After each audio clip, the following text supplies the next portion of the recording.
இன்றைய முக்கிய செய்திகள். அமலுக்கு வந்தது இஸ்ரேல் ஹமாஸ் போர் நிறுத்த ஒப்பந்தம்.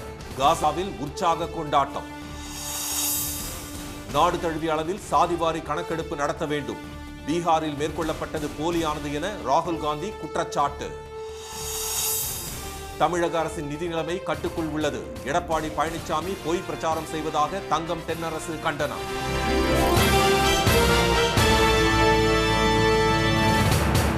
வணக்கம். நாடு தழுவிய அளவில் சாதிவாரி கணக்கெடுப்பு நடத்தப்பட வேண்டும் என்று வலியுறுத்தியுள்ள மக்களவை எதிர்க்கட்சித் தலைவர் திரு ராகுல் காந்தி பீகாரில் நடத்தப்பட்ட சாதிவாரி கணக்கெடுப்பு போலியானது என்று குற்றம் சாட்டியுள்ளார். பீகார் மாநில தலைநகர் பாட்னாவில் அரசியலமைப்பு சட்டத்தை காப்பாற்றும் மாநாட்டில் காங்கிரஸ் தொண்டர்களிடம் உரையாற்றிய திரு ராகுல் காந்தி, அரசியல் ரீதியாக இழப்பு ஏற்பட்டாலும் நாடு தழுவிய சாதிவாரி கணக்கெடுப்பை காங்கிரஸ் நிறைவேற்றும் என தெரிவித்துள்ளார். 2022-2023 ஆண்டில் பீகாரில் நடத்தப்பட்ட சாதிவாரி கணக்கெடுப்பை குறிப்பிட்டு பேசிய அவர், அது போலியானது என்றும் சாதிவாரி கணக்கெடுப்பு என்ற பெயரில் பீகார் மக்கள் ஏமாற்றப்பட்டார்கள் என்றும் குற்றம் சாட்டியுள்ளார். தலித், பிற்படுத்தப்பட்ட, ஆதிவாசி மற்றும் சிறுபான்மை சமூகங்களைச் சேர்ந்த மக்களின் நலன் கருதி நாடு முழுவதும் மக்கள் தொகை கணக்கெடுப்பு நடத்தப்பட வேண்டும் என்று திரு ராகுல் காந்தி தெரிவித்துள்ளார்.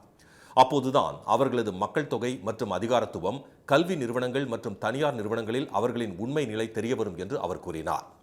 தனியார் துறையில் தலித், பழங்குடியினர் மற்றும் பிற்படுத்தப்பட்டவர்கள் பங்களிப்பு வருத்தம் தரும் வகையில் உள்ளதாகவும், நாட்டின் முதல் பெரிய 500 தனியார் நிறுவனங்களின் தலைமை பொறுப்பில் அவர்கள் யாருமே இல்லை என்பது கவலை அளிப்பதாகவும் திரு ராகுல் குறிப்பிட்டுள்ளார். கணக்கெடுக்கப்படும் மக்கள் தொகை மற்றும் சமூக பொருளாதார நிலை அடிப்படையிலே வளர்ச்சிக் கொள்கையை உருவாக்க வேண்டும் என்றும் அவர் வலியுறுத்தியுள்ளார். ஏழைகளும் விவசாயிகளும் மோசமான நிலையில் வாழ்ந்து வரும் நிலையில் நாட்டின் செல்வம் குறிப்பிடப்பட்ட சிலரின் கைகளில் இருப்பதாக அவர் குற்றம் சாட்டினார். மத்திய அரசில் 90 செயலர் நிலை மூத்த அதிகாரிகள் எடுக்கும் முடிவுகளின்படியே பட்ஜெட் ஒதுக்கீடுகள் செய்யப்படுவதாகவும் அரசை அவர்களே வழி நடத்துவதாகவும் திரு ராகுல் காந்தி சாடினார். அந்த அதிகாரிகளில் நாட்டின் 90% மக்கள் தொகை கொண்ட தலித், பழங்குடியினர், பிற்படுத்தப்பட்டவர், சிறுபான்மையினர் 10% கூட இல்லை என்றும் தெரிவித்துள்ளார். இதனால் தங்களுக்கு அதிகாரம் இல்லை என்பதே பாஜக எம்பிக்கள் கூட தன்னிடம் தனிப்பட்ட முறையில் ஒப்புக்கொண்டதாகவும் அவர் கூறினார். தமிழக அரசின் நிதி நிலைமை கட்டுக்குள் உள்ளதாக தெரிவித்துள்ள நிதியமைச்சர் திரு தங்கம் தென்னரசு, மெட்ரோ திட்டங்கள் போல பல்வேறு திட்டங்களுக்கும் மத்திய அரசு போதிய நிதி ஒதுக்காததாலேயே மாநில அரசுக்கு கடன் சுமை அதிகரித்துள்ளதாக எதிர்க்கட்சித் தலைவர் எடப்பாடி திரு பழனிசாமிக்கு பதிலடி கொடுத்துள்ளார். தமிழக அரசு திவாலாகிறது என அதிமுக பொதுச் செயலாளர் விமர்சித்திருந்த நிலையில் விருதுநகரில் இன்று செய்தியாளர்களை சந்தித்த திரு தங்கம் தென்னரசு, தமிழ்நாடு அரசு திவாலாகிறது என எடப்பாடி திரு பழனிசாமி கூறியது அடிப்படை ஆதாரமற்ற குற்றச்சாட்டு என்று கூறினார். அரசின் நிதி நிலைமை குறித்த அவரது குற்றச்சாட்டு வேடிக்கையாக உள்ளதாக திரு தங்கம் தென்னரசு தெரிவித்தார். நிதி மேலாண்மையில் தமிழக அரசு சிறப்பாக செயல்பட்டு வருவதாகவும் அவர் சுட்டிக்காட்டினார். மெட்ரோ ரயில் திட்டத்திற்கு மத்திய அரசு போதிய நிதி ஒதுக்கவில்லை என்று சாடிய நிதியமைச்சர், அந்த திட்டத்திற்கு தமிழக அரசே 26,000 கோடி ரூபாயை ஒதுக்கி இருப்பதாக கூறினார். பிரதமர் வீடு வழங்கும் திட்டத்திற்கு தமிழக அரசே கூடுதல் நிதி ஒதுக்கீடு செய்து வருகிறது என்றும் தெரிவித்த திரு தங்கம் தென்னரசு, மத்திய அரசு போதிய நிதி ஒதுக்காததாலேயே மாநில அரசுக்கு கடன் சுமை அதிகரித்துள்ளதாக கூறினார். மெட்ரோ ரயில் திட்டம், அந்த திட்டத்துக்கு நாங்கள் தான் அமித்ஷாவை கொண்டாந்து அடிக்கல் நாட்டணும்னு சொல்கிறாங்க. அடிக்கல் நாட்டினீங்க, பேர் வச்சிங்க, சோறு வச்சிங்களா? அதுக்காக 10 பைசா பணம் வந்து அது வரை வரல, அவங்க கொடுக்கல. ஆனால் நம்முடைய அரசு 26,000 கோடி ரூபாய் மாநிலத்தினுடைய சொந்த நிதியிலிருந்து நம்முடைய அரசாங்கம் இன்றைக்கு முதலமைச்சருடைய அரசாங்கம் இன்றைக்கு அதுக்கு செலவழித்திருக்கிறது. இருப்பினும் தமிழகத்தின் நிதி நிலைமை கட்டுக்குள் உள்ளதாகவே தெரிவித்த நிதி அமைச்சர், நிதி நிலைமையை கட்டுக்குள் வைக்க தேவையான பல்வேறு நடவடிக்கைகளையும் எடுத்து வருவதாக கூறினார்.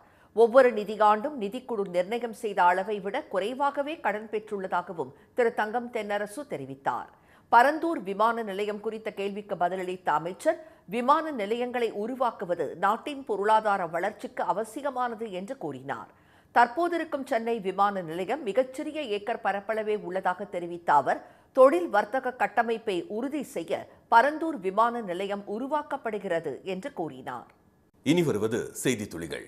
இஸ்ரேலின் கோரிக்கையை ஏற்று பிணை கைதிகளின் பெயர்களை ஹமாஸ் அமைப்பு வெளியிட்டதை அடுத்து 3 மணி நேர தாமதத்திற்கு பிறகு காசாவில் போர் நிறுத்தம் அமலுக்கு வந்துள்ளது. 2023 ஆண்டு அக்டோபர் 7ஆம் தேதி இஸ்ரேலுக்குள் நுழைந்து ஹமாஸ் அமைப்பினர் நடத்திய தாக்குதலில் 1200 பேர் கொல்லப்பட்டனர். 251 பேர் பிணை கைதிகளாக பிடித்துச் செல்லப்பட்டனர். இதையடுத்து இஸ்ரேல் நடத்திய தொடர் தாக்குதல்களில் இதுவரை 46,700க்கும் மேற்பட்டோர் உயிரிழந்துள்ளனர்.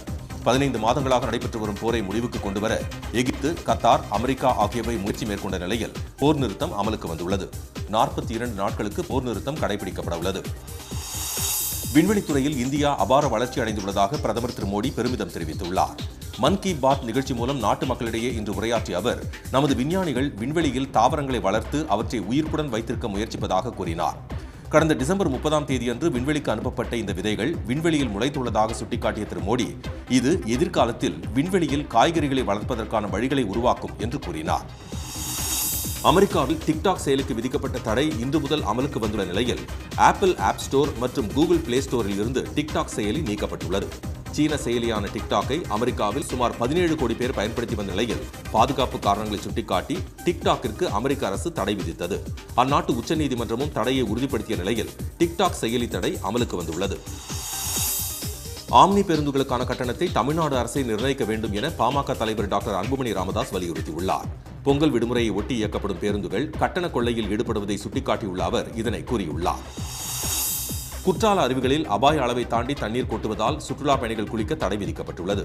மேற்கு தொடர்ச்சி மலைப்பகுதியில் பெய்து வரும் கனமழை காரணமாக குற்றால அருவிகளில் தண்ணீர் வரத்து அதிகரித்து மெயின் அருவியில் பாதுகாப்பு வளையத்தை தாண்டி தண்ணீர் விழுகிறது.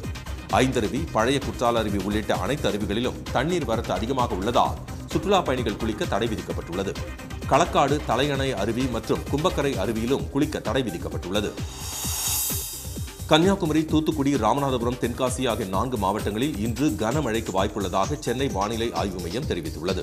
நெல்லைக்கு மிக கனமழைக்கான ஆரஞ்சு அலர்ட் விடுக்கப்பட்டுள்ளது.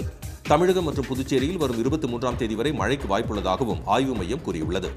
சென்னையில் இன்றும் நாளையும் மிதமான மழை பெய்யும் என்றும் வானிலை மையம் கணித்துள்ளது. சென்னையில் இன்று ஆபரண தங்கத்தின் விலை மாற்றமின்றி ஒரு சவரன் 59,480 ரூபாயாகவும் கிராம் 7,435 ரூபாயாகவும் உள்ளது. வெள்ளி ஒரு கிராம் 104 ரூபாயாக உள்ளது. மீண்டும் இன்றைய முக்கிய செய்திகள். இஸ்ரேலின் கோரிக்கையை ஏற்று பிணை கைதிகளின் பெயர்களை ஹமாஸ் அமைப்பு வெளியிட்டதை அடுத்து 3 மணி நேர தாமதத்திற்கு பிறகு காசாவில் போர் நிறுத்தம் அமலுக்கு வந்துள்ளது. நாடு தழுவிய அளவில் சாதிவாரி கணக்கெடுப்பு நடத்தப்பட வேண்டும் என்று மக்களவை எதிர்க்கட்சித் தலைவர் ராகுல் காந்தி வலியுறுத்தியுள்ளார். தமிழக அரசின் நிதி நிலைமை கட்டுக்குள் உள்ளதாக நிதி அமைச்சர் தங்கம் தென்னரசு தெரிவித்துள்ளார். இத்துடன் இந்த செய்திகள் நிறைவடைகின்றன. மீண்டும் சன் டிவியில் செய்திகள் நாளை காலை 7:30 மணிக்கு. செய்திகளை உடனுக்குடன் தெரிந்து கொள்ள QR கோடை ஸ்கேன் செய்து சன் நியூஸ் வாட்ஸ்அப் சேனலுடன் இணைந்திருங்கள். வணக்கம். வணக்கம்.